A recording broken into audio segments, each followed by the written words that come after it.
linisin. Lumago na yung kawayan.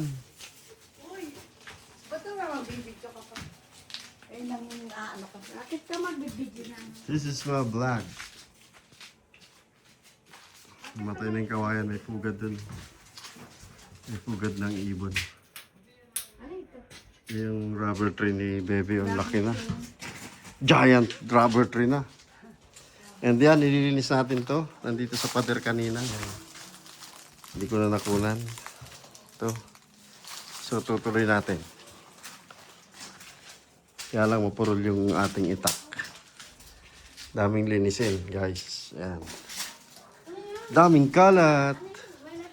May hinog na naman papaya doon. Oh. Yung daming bunga. Gabi na, guys. Ayan, oh. Naghalo-halo na yung aking unique iho. Tapos na tayong tapas. Tinapos ko muna kasi ano na, lubog na yung araw. Ito lang munang isang puno. Ayan. Yan, maliwanag na. So bukas ng hapon ito. Ayan, babawasan din natin yan bukas ng hapon. Ito babawasan pa natin ng mga sanga-sanga. Kunti lang ititira natin pa. Madali naman tumubo. Ayan, tanggalin na rin natin itong mga dumi na to at mga basag na paso. Ito, magtitira natin to. Nahinog na naman yung papaya natin. Maraming bunga yung papaya na yan. Mga ka-farmers. Ayan, oh. Ito isa, oh. Tanggalin natin yung mga dumi na yan. Bukas ulit ng hapon kasi may init kapag tanghali yan. Linisin natin din yan. Yan, maglilinis tayo dyan. Ayan. And then, ito na yung resolve. Wala na yung wala na yung dumi sa pader. Yung gumagapang sa pader. Inilipat na rin natin yung rubber tree dyan from here.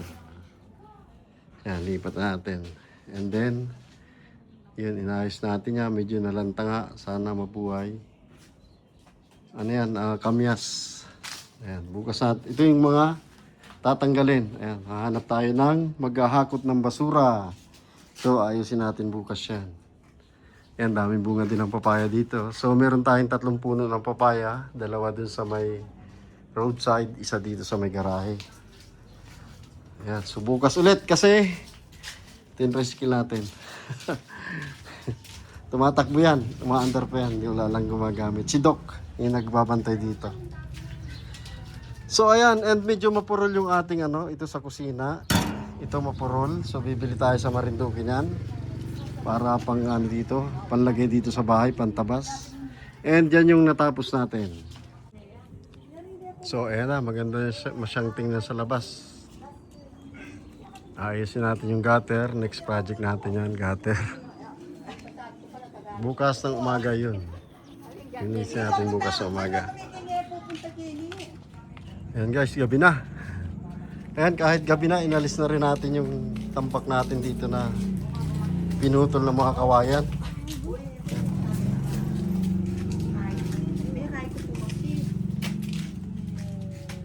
So ayan, binawasan na rin natin yung tambak ng dumi dito.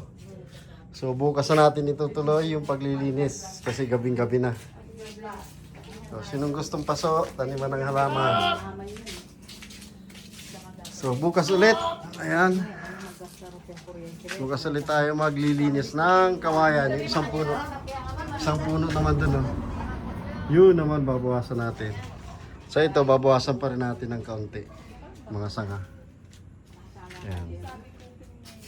Bala kong palitan to, or singitan to sa pagitan. Isa dito, isa sa gitna, at isa doon sa kanto. Nito, palmera, or palm tree. Ito, ayan. Yan yung ipapalit natin doon. Ay, 2 lang pala yan. So, 2 lang. Yan, 2 lang na yan ipapalit natin doon. Sana mabuhay yung kamyas. Ayan, na kanina. So, yan, abangan nyo yung part 2 bukas. Ilinisan natin to. Ayusin din natin to mga paso. Yan. Okay, so let's go. Guys, andito na ulit tayo sa bahay. Ito yung ginawa natin nung nakaraan. No? Kaso, namatay itong kamyas. Ayan. Naglilinis ulit tayo. And next nating babawasan. Ay, itong bilis tumubo. Isang linggo lang eh. Nawala. Pumunta tayo sa Marinduque. Ito kaagad tumubo kaagad. Ito yung babawasan natin yan. Dami. Ilipat natin dito yung aloe vera. Sa susunod siguro ganito na lang kawayan. No?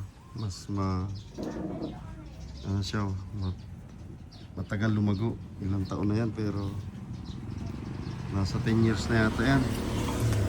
Pero ganyan pa rin siya. Pero ito, ang bilis lumago. Ilang mumugarang pa nga ng ibon. Ito palalaki natin bayabas. Tama pa lang dito. Simulan na natin ang paglilinis.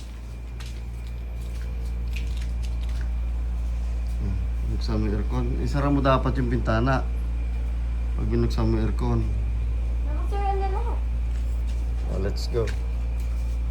Lilinis na tayo habang naglalaro itong ating anak. Nagbukas pa ng anak. May bahay pa ng buyog. Bahay ng to? B. Yung klaseng B kasi putik, yari sa putik to. Buti walang laman. Yari sa putik. Yan, ang galing. Oh. Ilan ang butas? 4. Tapos dalawang maliit. 4-2. Yan. So, ayan. Malapit na tayo matapos. Konti na lang. Sumasayad na kasi doon sa wire.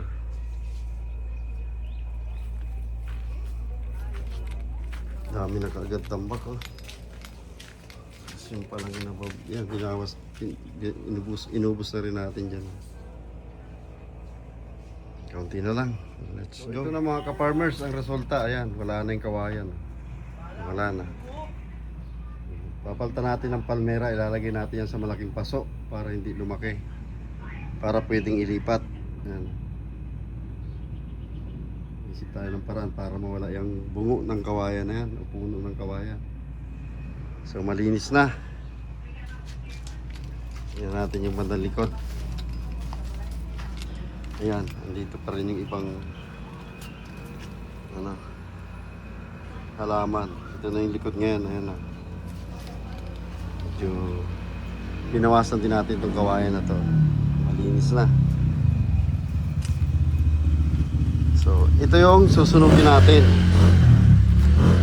Dapat sa balde o sa putol na drum na ganito. Kasi bawal lang mapagtapunan dito. Bawal magtapon. Ipapahakot sana sa truck. Ba't unti-unti kong susunugin? Try ko ngayon. Yan. Ito yung mga naalis nating kawayan. Ang dami. Yan. So itong damo na to, yan, susunugin natin dito. Gumawa ako ng mini pit o small pit. O yung hukay, ayan, dyan ko susunugin unti-unti. Tsaka ito. Unti-unti lang natin susunugin. Sayang yung namatay yung halaman na isa. Tapos itong rubber tree mukhang nalalanta rin kasi dito ko kinuha yan, rubber tree na yan. At saka yung halaman na isa, yung kamyas. Mukhang namatay yung kamyas. Ayan. May hinog na naman yung papaya. Ito atis, may bunga, kaya hindi ko muna inalis. Ayan, may bunga. So itong kawayan, napatay, tumutubo na ulit. Ayan, nagkakaroon na siya ng labong. Ayun na, tumutubo na ulit. So nawala na yung orchids ko dati. Ilalagyan natin ng orchids yan. So balak natin bumili ulit ng ganitong paso. Malaking paso. Para ilagay yung palmera. Para pwedeng ilipat. Wala tubig ang bomba? Ayan o. Ilalagay natin sa malaking paso yung palmera na yan. Para dyan muna sila. So ayun lang mga ka-farmers. And mag-ano tayo? magsisiga tayo dito sa small pit natin. Pero bago ang lahat, tutubigan muna natin yung poso. Yung poso okay na rin. Wala bang ilaw? Meron. Pakibukas ba ng ilaw? Merong ilaw yan. Bukas na. Ayan. Itong poso, naayos na rin natin yan. Pinaayos na natin kay Gigi. Kahapon. Opo, ano May yun? natira pa palang ano dito, dumi. Alisin natin yan. Lagyan mo ng tubig. So yun lang, magsisiga muna tayo. Bukas, lilinisan pa ulit natin ito. And matutulog tayo dito kahit 2 gabi. Para sa mga natitirang linisin. Ayan, ayusin pa natin yan. Ha? Mga pasok. Dami. Pwedeng taniman ng petsa yan. So andito ako ito. Tsaka hawanan ka, puro ano yan. Gulayan. So yun lang, magsisiga muna tayo. Yan mga ka-farmers, dito natin unti-unting susunugin yung dumi. Ayan ito. Itong dumi dito, o yung sukal. Ayan. Unti-unti nating susunugin dito. Ayan, malinis na ang ating labas. Wala na rin yung tambak dito. Ayan na siya ngayon. Malinis na. Aray ko, ang sakit. Malinis na, kaya lang ito na lang itatapon natin kapag may magkukuhang truck ng basura. So doon na natin sinigaan yung damo kanina. Yan. Malinis na rin doon. Yan. Ikutin natin. Malinis na siya.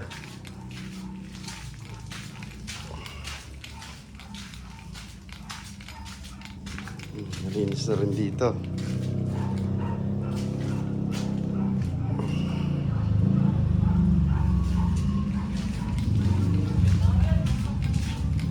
Hintayin na lang natin mawala yung apoy. And uuwi na tayo niyan.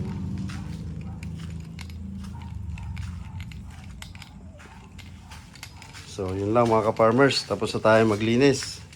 And syempre, favorite nating merienda yan. Yan. So okay na, uwi na tayo niyan. And gabi na, mag-8 PM na. So yun lang. Habang nandito tayo sa bakasyon.